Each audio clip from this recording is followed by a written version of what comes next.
So very good morning to all of you. आज के इस सेशन में हम लोग बिहार एसआई के सिलेबस को डिस्कस करेंगे and in very next session हम लोग बिहार एसआई की क्लासेस को स्टार्ट करने जा रहे हैं।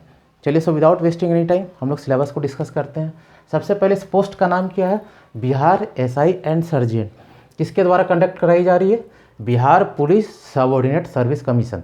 जैसे सिविल सर्विसेज के लिए यूनियन पब्लिक सर्विस कमीशन है, बीपीएससी के लिए बिहार पब्लिक सर्विस कमीशन है, ठीक same it is Bihar SI and sergeant के लिए Bihar police subordinate service commission है। ये ऑनलाइन फॉर्म भरी जा रही है, इसकी लास्ट डेट भरी जा रही है। इनफैक्ट इसकी लास्ट डेट क्या है आप लोग अवेयर भी होंगे, 24 सितंबर है। क्लियर है?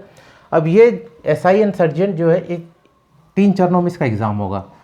पहला है प्रीलिम्स, जिसे हम लोग प्रारंभिक परीक्षा बोलेंगे,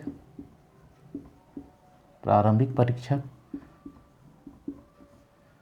मेंस, मुख्य परीक्षा।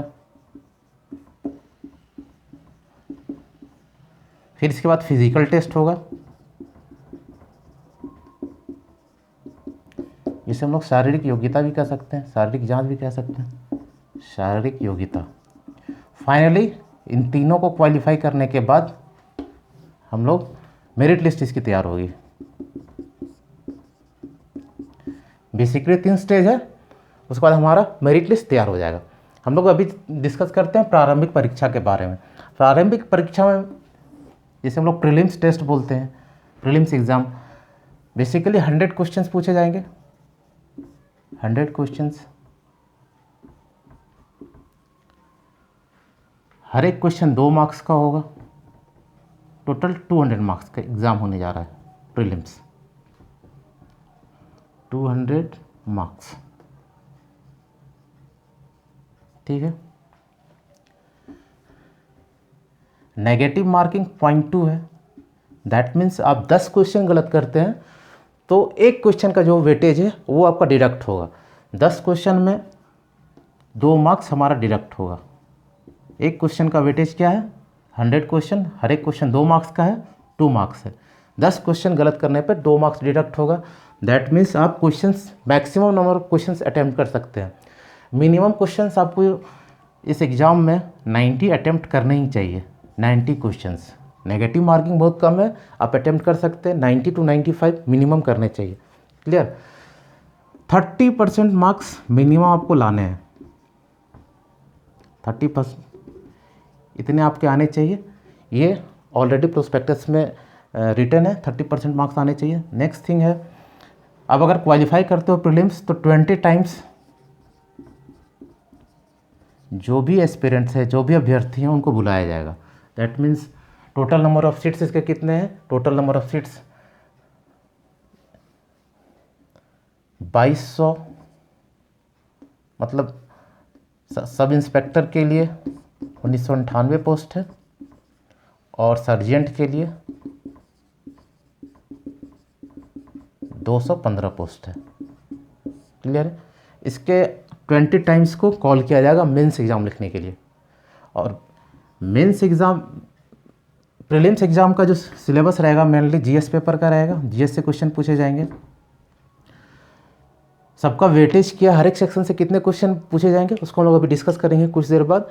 मेंस एग्ज़ाम के बारे में देख लेते हैं। मेंस एग्ज़ाम में क्या पूछा जाएगा? हमारा मेन फोकस अभी प्रीलिम्स एग्ज़ाम पे होगा।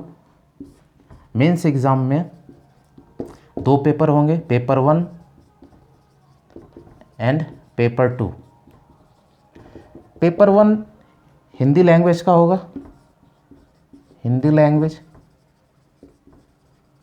100 क्वेश्चंस पूछे जाएंगे, हर एक क्वेश्चन का वेटेज 2 रहेगा, 2 मार्क्स का रहेगा, 200 मार्क्स। लेकिन सबसे बड़ी बात ये क्वालिफाइंग इन नेचर होगा। इसके मार्क्स आपके मेरिट लिस्ट में नहीं ऐड होने वाले, क्वालिफाइंग इन नेचर है। ठीक है। नेक्स्ट है हमारा paper second. Paper second GS का होगा। अगेन 100 क्वेश्चंस रहेंगे, 100 क्वेश्चन, हर एक क्वेश्चन 2 मार्क्स का होगा, टोटल 200 मार्क्स। यही हमारा मेरिट लिस्ट तैयार करने जा रहा है जीएस के लिए। ठीक है। उसके बाद आपको फाइनली फिजिकल टेस्ट होगा। मेनली फोकस हम कर रहे हैं प्रीलिम्स एग्जाम पे।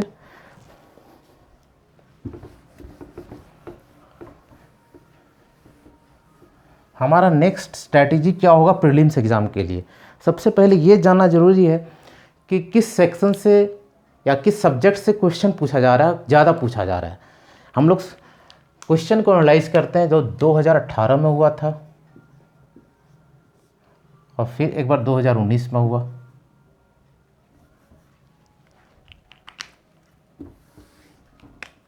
दो 2019 में जो हुआ, हर एक सेक्शन से कितने क्वेश्चन पूछे गए, हम लोग विषयवार हम लोग उसको डिस्कस करने जा रहे हैं। क्लियर।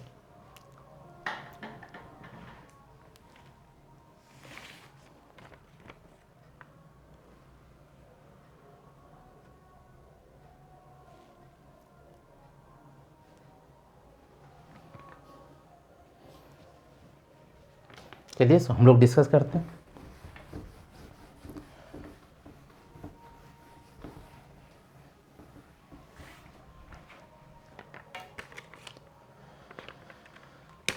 सबसे पहले हम लोग इतिहास,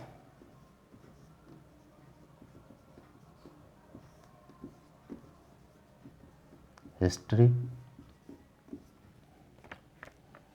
2018 में इससे 17 to 18 क्वेश्चन पूछे गए इतिहास से। वेटेज यहीं लिख देता हूँ, ज़्यादा ही क्लियर रहेगा। 17 to 18 क्वेश्चन। 2018 के पहले बात कर लेते हैं भूगोल।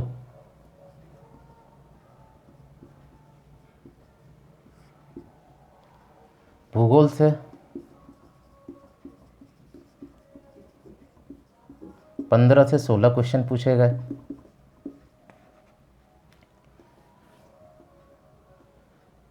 नागरिक शास्त्र,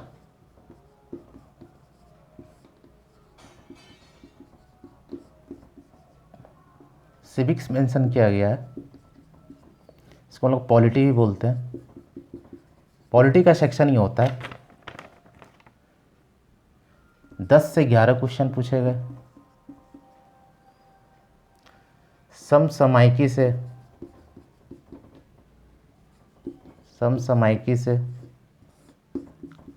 जिसे हम करेंट अफेयर्स बोलते हैं, 18 से 20 क्वेश्चन पूछे गए। विज्ञान से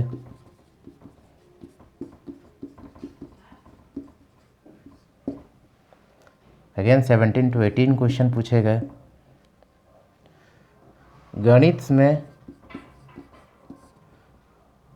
और रीजनिंग 2 पेपर था। 2018 में इससे क्वेश्चन नहीं पूछे गए थे। नील है।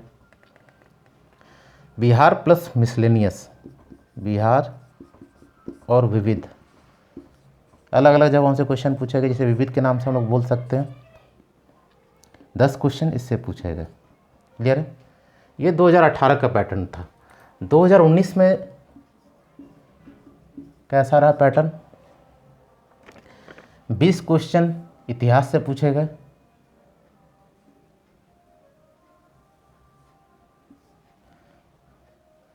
भूगोल से 15 क्वेश्चन पूछे गए।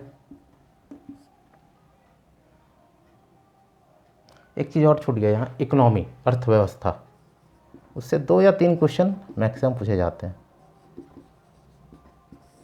2 या 3 क्वेश्चन आप इसे काउंट कर सकते हैं। हाँ, ये छूट गया था। नागरिक शास्त्र से क्वेश्चन पूछे गए 13। करेंट अफेयर से क्वेश्चन पूछे गए 19।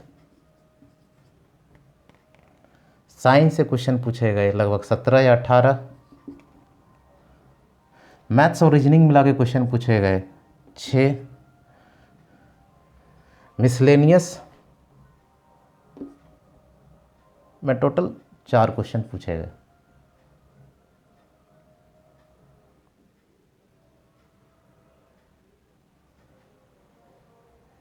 विज्ञान से 17, ये हो गया। नागरिक शास्त्र से 20, 15, 35, 13, 48, 67 और 17, 84, 96, 4, 94।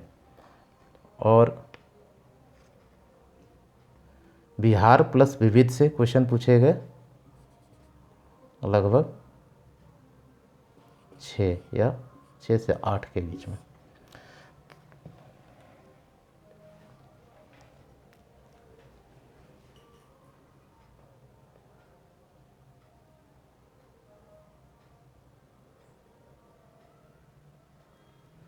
तो ये टोटल सेक्शन वाइज एनालिसिस करने पे ये पता चला कि यहाँ से इतने क्वेश्चन पूछे गए। इस एनालिसिस से क्या आप आइडिया लगा रहे हैं कि हमारा वेटेज सबसे ज़्यादा क्या है? एक तो करेंट अफेयर्स, ये आप कर लेते हैं, 19 से 20 क्वेश्चन पूछे जा रहे हैं। दूसरा, आप इतिहास से कम 20 क्वेश्चन पूछे जा रहे हैं। भूगोल से 15, 16 या 17 क्वेश्चन ही पूछे जा रहे हैं, प्लस साइंस। ये इन 4 सब्जेक्ट्स पे अगर आप कमांड करते हैं, उसको अच्छे से प्रिपेयर करते हैं, प्रीलिम्स में आप क्वालिफाई करने जा रहे हैं। इन चारों सेक्शंस पे आपको थोड़ी समय ज़्यादा देना होगा। अगर हम इसको कैसे तैयारी करें, क्वेश्चन ये उठता है। तैयारी करने के लिए फर्स्ट ऑफ ऑल आप सारे एनसीईआरटी की बुक्स को फॉलो कर सकते हैं। 9th से 10th वाली जितनी भी एनसीईआरटी बुक है आप पहले उसको कर लें। बेसिकली किसके लिए करें आप? साइंस के लिए, विज्ञान के लिए। 9वीं और 10वीं जो एनसीईआरटी की बुक है उसको तो आप पहले फॉलो करें विज्ञान के लिए। फिर एक पॉलिटी के लिए अगर एम लक्ष्मीकांत की बुक है उसको आप फॉलो कर सकते हैं। ज्योग्राफी के लिए कुछ हद तक लूसेंट को फॉलो कर सकते हैं। और हिस्ट्री के लिए आप विपिन चंद्रा की बुक फॉलो कर सकते हैं। ये कुछ बुक्स है जिसको फॉलो कर सकते हैं। बाकी मेरी जो क्लासेस होंगे उसको आप रेगुलर फॉलो करें। आई डोंट थिंक एक भी क्वेश्चन आपका मिस होने जा रहा है। एटलीस्ट 80 to 90% क्वेश्चन हमारे क्लासेस से मतलब आने की पूरी संभावना मैंने जो स्ट्रैटेजी और पैटर्न तैयार कर रखा है उसी लेवल पे कर रखा है। क्लियर है? अब मैं कुछ क्वेश्चंस को उठाऊंगा, हर एक सेक्शन से 1 या 2 क्वेश्चन जो पूछे गए हैं 2019 के प्रीलिम्स के पेपर में। चलिए हम सारे क्वेश्चंस को अभी डिस्कस करते हैं जो हर एक सेक्शन से पूछे गए हैं।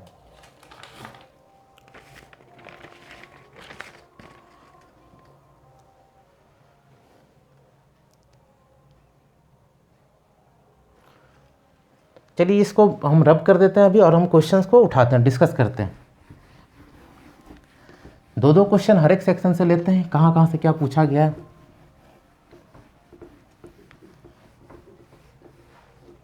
पहला हम पॉलिटी से लेते हैं।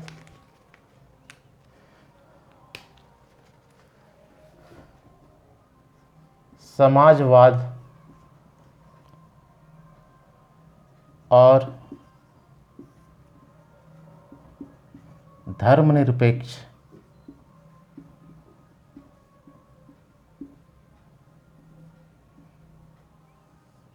संविधान के किस संशोधन के द्वारा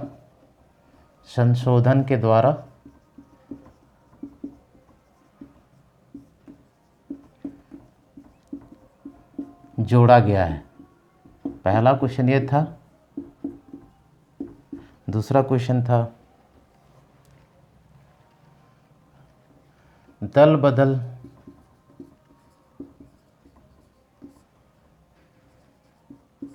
का प्रावधान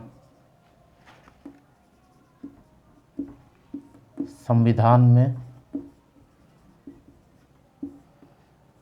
किस सूची में उल्लेखित है? सूची में उल्लेखित है।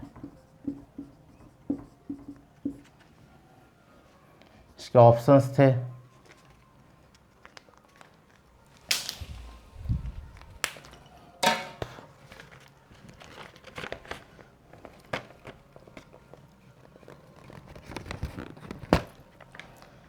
इकतालीसवां, 42वां, 43वां और 44वां। बहुत क्लोज ऑप्शन से रहते हैं। अगर आप को एग्जैक्ट पता है तभी आप करेक्ट कर पाएंगे। क्या आंसर था हमारा? 42nd कॉन्स्टिट्यूशनल अमेंडमेंट एक्ट, 42वां संविधान संशोधन अधिनियम के तहत समाजवाद और धर्मनिरपेक्ष, इसे हम लोग सोशलिस्ट और सेक्युलर, 2 ऐसे वर्ड्स थे, सोशलिस्ट और सेक्युलर, जो हमारे 42वें संविधान संशोधन के तहत जोड़ा गया था। दल बदल का प्रावधान, जिसे हम लोग क्या बोलते हैं? एंटी डिफेक्शन का प्रावधान संविधान के किस सूची में उल्लेखित है? ऑप्शंस थे 9th schedule, second one 10th schedule,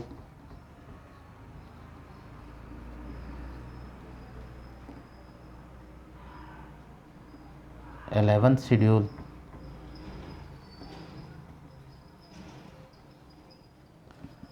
12th schedule.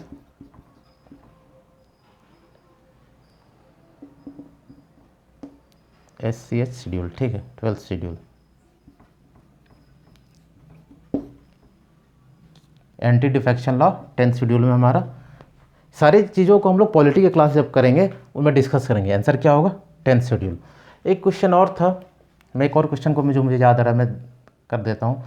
अगर कोई व्यक्ति मुख्यमंत्री के लिए नियुक्त हो जाता है तो उसे विधायिका का सदस्य होने के लिए कितने समय दिया जाता है? वो कितने समय के अंदर विधायिका का सदस्य बन सकता है, चाहे वो लेजिस्लेटिव असेंबली हो या फिर लेजिस्लेटिव काउंसिल हो, दोनों में किसी एक का सदस्य ये बन जाए तो वो मुख्यमंत्री के पद पर नियुक्त रह सकता है। अन्यथा वो नहीं अगर बन पाए किसी भी विधानसभा या लेजिस्लेटिव असेंबली और लेजिस्लेटिव काउंसिल का, तो फिर उसकी सदस्य और मुख्यमंत्री पद से हटाया जाता है।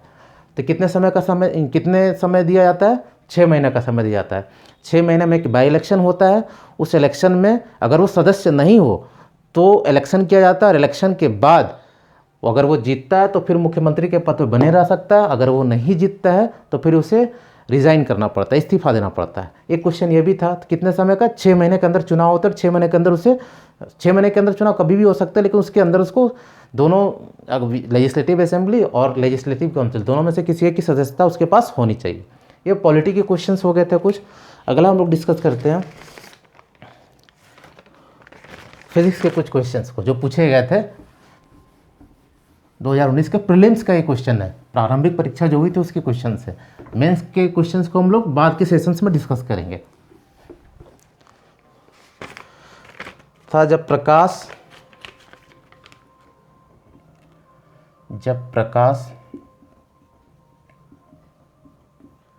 एक माध्यम से दूसरे माध्यम में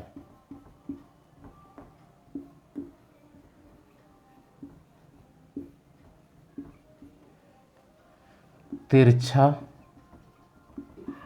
प्रवेश करता है तो प्रकाश के संचरण की दिशा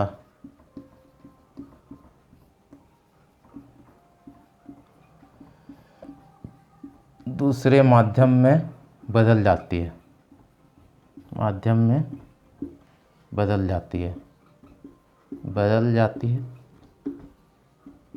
इस प्रभाव को जाना जाता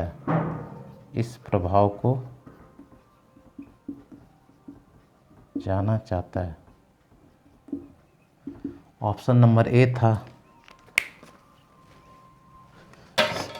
अपवर्तन,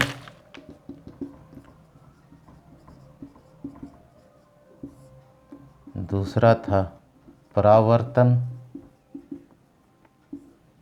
तीसरा था प्रकीर्णन, चौथा था ध्रुवन।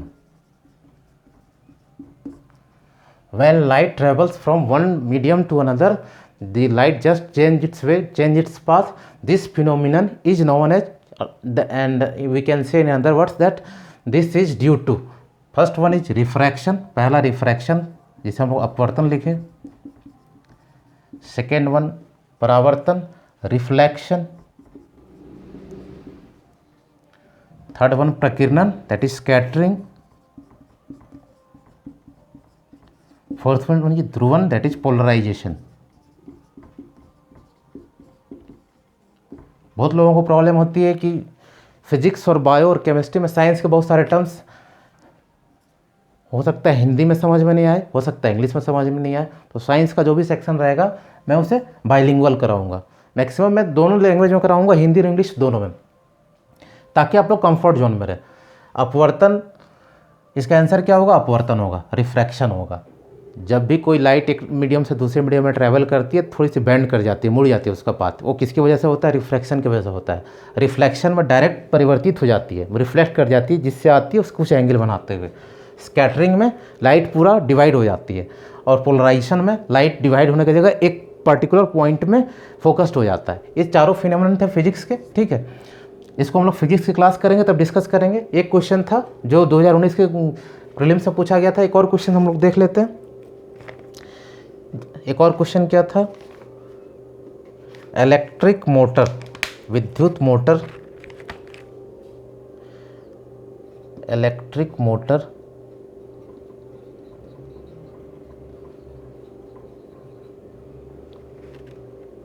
एक ऐसा यंत्र है जो विद्युत ऊर्जा को किस ऊर्जा में परिवर्तित करता है? किस ऊर्जा में परिवर्तित करता है? पहला ऑप्शन था हमारा ए नंबर का ऑप्शन, गतिज ऊर्जा।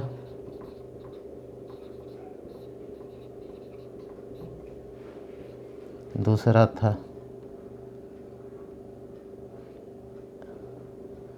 सौर ऊर्जा। तीसरा ऑप्शन था रासायनिक ऊर्जा।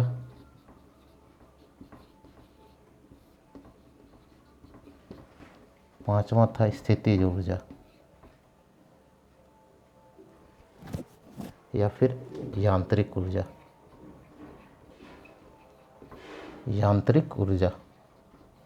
Electric motor is a device which converts electric energy into energy. किस एनर्जी में कन्वर्ट करता है? First one is kinetic energy, second is solar energy, third one is chemical energy, and D option is mechanical energy. Clear है? Option से देखने का लग रहा है ये मैकेनिकल एनर्जी में कन्वर्ट करता है। सोलर एनर्जी का तो बात ही नहीं है। गतिज ऊर्जा यानी काइनेटिक एनर्जी भी नहीं हो सकता है, केमिकल एनर्जी भी नहीं हो सकता है। फाइनली किस में होता है? इलेक्ट्रिक मोटर जो इलेक्ट्रिक एनर्जी को फाइनली मैकेनिकल एनर्जी में कन्वर्ट करता है। क्लियर है? ये दो क्वेश्चन फिजिक्स से पूछे गए थे। ये सिंपल सा क्वेश्चन था। ये भी पूछ देता है इलेक्ट्रिक मोटर किस सिद्धांत पे कार्य करता है? इलेक्ट्रोमैग्नेटिक इंडक्शन सिद्धांत पे काम करता है। सारे प्रिंसिपल्स हैं जो हम लोग फिजिक्स की क्लास लेंगे उसमें भी डिस्कस करेंगे। पूरे जीएस की क्लास में करवाऊंगा और बहुत अच्छे तरीके से करवाऊंगा। नेक्स्ट सेक्शन हम लोग लेते हैं केमिस्ट्री से, जो साइंस सेक्शन में जो केमिस्ट्री से पूछा गया था। दो क्वेश्चन डिस्कस कर लेते हैं और नेक्स्ट सेशन में हम लोग क्लासेस स्टार्ट करेंगे। क्या था? ग्रेफाइट में कार्बन के अणु कौन से बॉन्ड से जुड़े रहते हैं? Option number a was ionic bond. Option number a ionic bond. Ionic bond Hindi में लिख दे रहा हूं मैं, आयनिक बॉन्ड।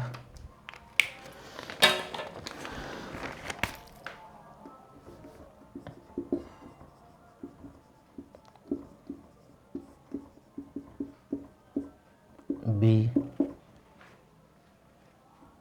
Hydrogen bond.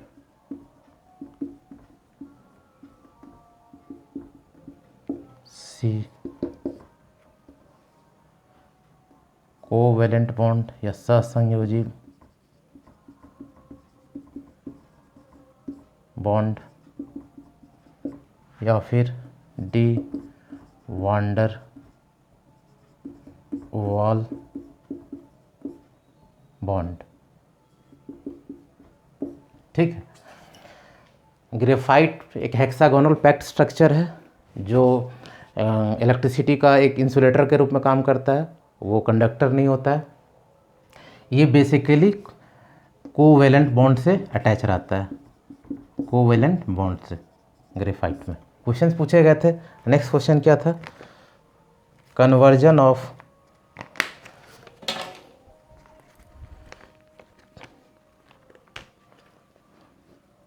ठोस का द्रव में सीधे रूप से परिवर्तित होने की प्रक्रिया को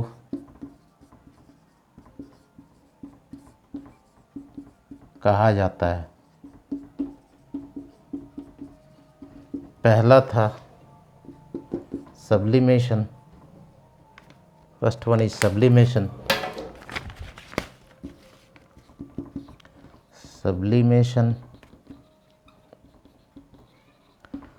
दूसरा था वेपोराइजेशन, तीसरा था कंडेंसेशन,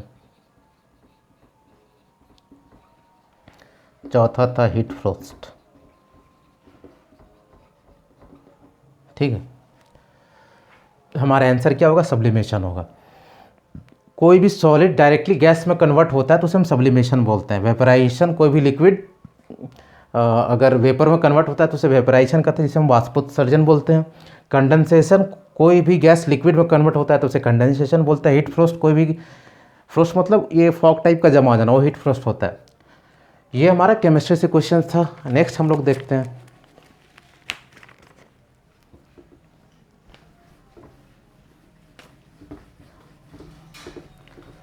मैं क्वेश्चंस की ये एक दिखा रहा हूँ कि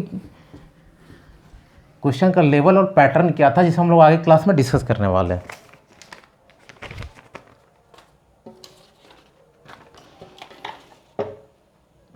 बायोलॉजी से क्वेश्चन को उठाते हैं।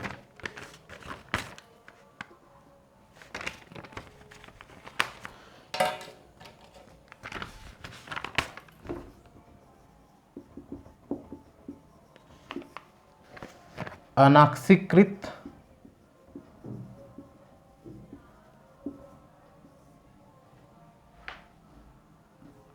रक्त को कौन सी धमनी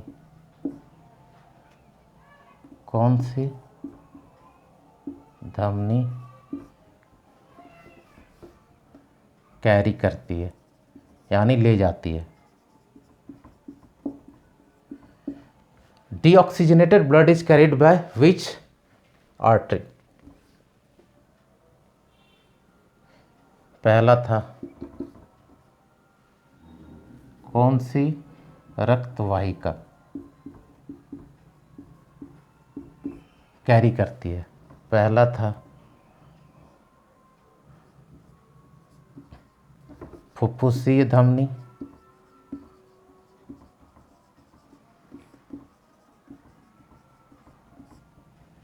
दूसरा था धमनी, तीसरा था सीरा, चौथा था फुफ्फुसीय सीरा।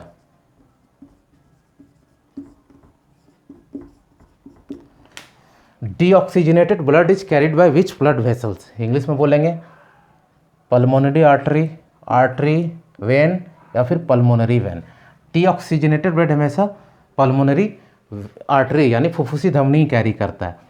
एक्चुअली जो धमनी होती है वो हमेशा प्योर ब्लड को यानी ऑक्सीजनेटेड ब्लड को, ऑक्सीकृत रक्त को ही कैरी करती है, लेकिन ये एक एक्सेप्शन है, इसलिए क्वेश्चन पूछा गया है कि पल्मोनरी आर्टरी ही एक ऐसा आर्टरी है जो डीऑक्सीजनेटेड ब्लड को कैरी करती है।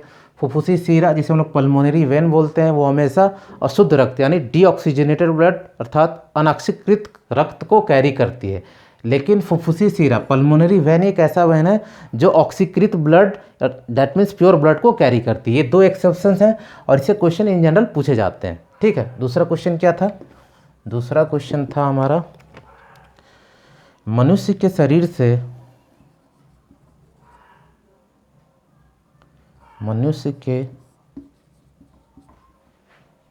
शरीर के किस अंग ग्रंथि द्वारा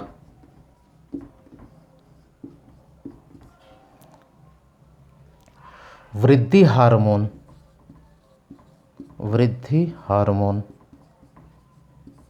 स्रावित होता है? ऑप्शन नंबर 1 था पिट्यूटरी ग्लैंड,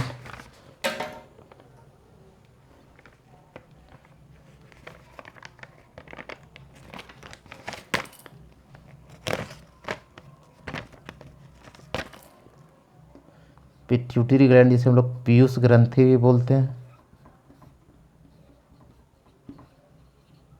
थायराइड ग्रंथि,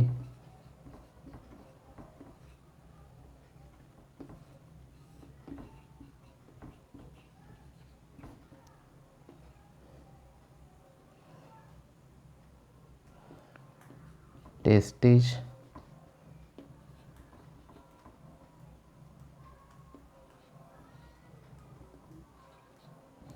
या फिर ओवरीज। इसे अंडाशय भी बोलते हैं, इसे वृषण बोलते हैं। ठीक है, पीयूष ग्रंथि को पिट्यूटरी ग्लैंड बोलेंगे, थायराइड ग्लैंड तो ऑलरेडी है, ग्रंथि ग्लैंड हो गया, टेस्टिज वृषण हो गया, अंडाशय को हम लोग इंग्लिश में ओवरीज बोलते हैं, ओवरीज। ठीक है, from which gland is secreted growth hormone is secreted by which gland in our body? जो वृद्धि हार्मोन होता है हमारे शरीर के किस अंग ग्रंथि द्वारा स्रावित होता है? ये पीयूष ग्रंथि, जिसके द्वारा ग्रोथ हार्मोन यानी वृद्धि हार्मोन सिक्रेट होता है। पीयूष ग्रंथि को हम लोग मास्टर ग्लैंड भी बोलते हैं। हम लोग इन सारी चीज़ों को आने वाले सेशंस में डिस्कस करेंगे, बहुत कॉम्प्रिहेंसिव वे में डिस्कस करेंगे। हम लोग नेक्स्ट सेशन से क्लास स्टार्ट करते हैं। Thank you very much.